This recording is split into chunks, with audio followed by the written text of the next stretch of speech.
Welcome back to another episode on A Dose of Nicki. As always, I want to give thanks to my listeners for joining me every week to hear another topic or phrase. It really means a lot to me that this podcast is supported by you, near and far. I want to give a special shout out to my community listeners here in New York City, my neighbors in New Jersey, Pennsylvania, Maryland, hometown of South Carolina, North Carolina, the Peach State of Georgia, Florida, and to the cowboys and cowgirls out there in Texas. I also want to send a special thank you to the listener in Japan. There's one in Kenya and one in the UK. Ooh, that was a huge feat to reach across the waters, and I want to say thank you wholeheartedly. Now, before we get started, I mentioned my hometown of South Carolina. If ever any of you are in the low country area of Beaufort, South Carolina, and looking for a place to stay, check out Gloria Lee's Airbnbs, Queen Esther, and Flossie's. The properties can be found on Vrbo, Airbnb, and Booking. You will not regret your stay.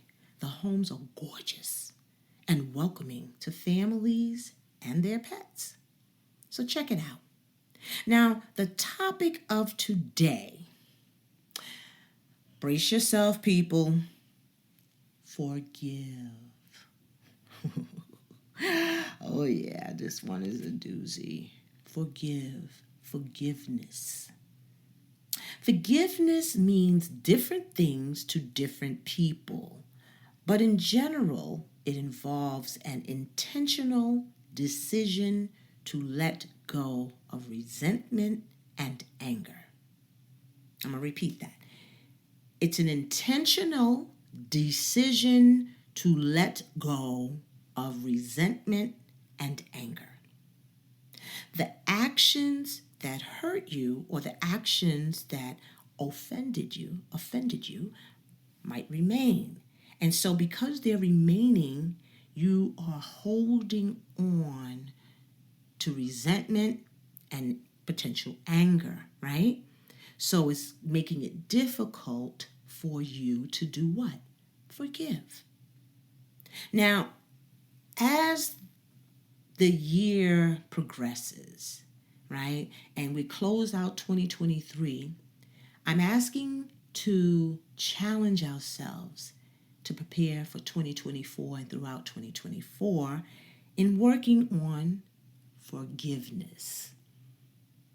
Working on forgiveness can lessen the offenses hold on you, okay? Working on forgiveness can lessen the offenses hold on you. Now, I know this is a little challenging because I know we can really be tested with people, right? Who do things, and now I'm asking you to forgive these people after they've hurt you, right? But we can do it. So I'm going to task you with taking out a pen and paper and writing a few notes so that you can go back and say, okay, I'm going to take this challenge. I'm going to take it. Some people do it with ease, maybe, and others may not.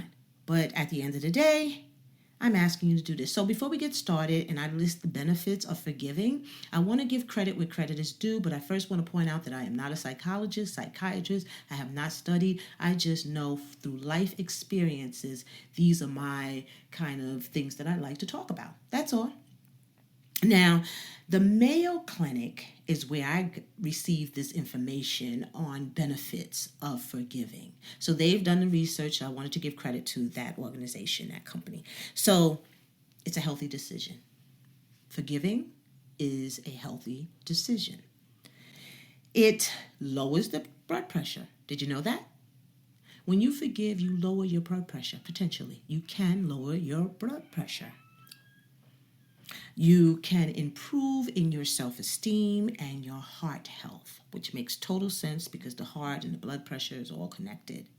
And it also strengthens your immune system. Wow. Who knew? Who knew that? Simple forgiveness, genuine forgiveness will do all of these things. These are the benefits. Just some, it's probably more, but these are the ones that stuck out to me. And so I am sharing with you. Now, the reason why we might not forgive as quickly is because we hold on to grudges, right? These are grudges, and these grudges do not allow you to progress and move on. You are trapped in a state of resentment or anger. Trapped. Imagine that. Trapped, you're not going anywhere. You're stuck. Anytime that situation, you think about it, you're hurt, you didn't let it go, you are now trapped. Leave it. Leave it in the past. And leave that past behind.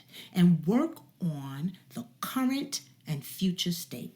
It's better for you. When we do not forgive the person that makes you upset, that person has what over you? What do you think they have? Control. Oh, yeah. Now, I know you don't like that because I don't like that. We work too hard to be independent people. And to know that because you're being resentful and you're being angry and you're holding grudges, that now the person that you have this conflict with has control over you. Imagine that your emotions are controlled, your actions are controlled, your thoughts are controlled by the person that you have a grudge against and will not forgive. Now, I want you to think about these things. You could be as close to the individual far away. It could be work-related. It can be your family, whatever. I don't like them. They did something to me. I don't like it, and I'm not giving it. That's it. I'm never going to talk to them ever, ever, ever, ever, ever again. Strong words, never and ever, strong words. And this is why you hold the resentment and the anger, and what is it doing? It's hurting you. Now, when I put it in that context of the person controlling you, maybe this might help you shift your thoughts to make forgiving a little easier. It's better to understand it when you have the visual and we put it in this way. Up to you, just stating the facts. So here we are. So the reason I picked this topic is because it is near and dear to me. I had another topic on the table and I decided because this situation came up and I had to implement this forgive behavior. Ooh, it was a challenge. It definitely was, and it was work related. And let me tell you, a situation occurred at work where I felt that I was being disrespected by my manager.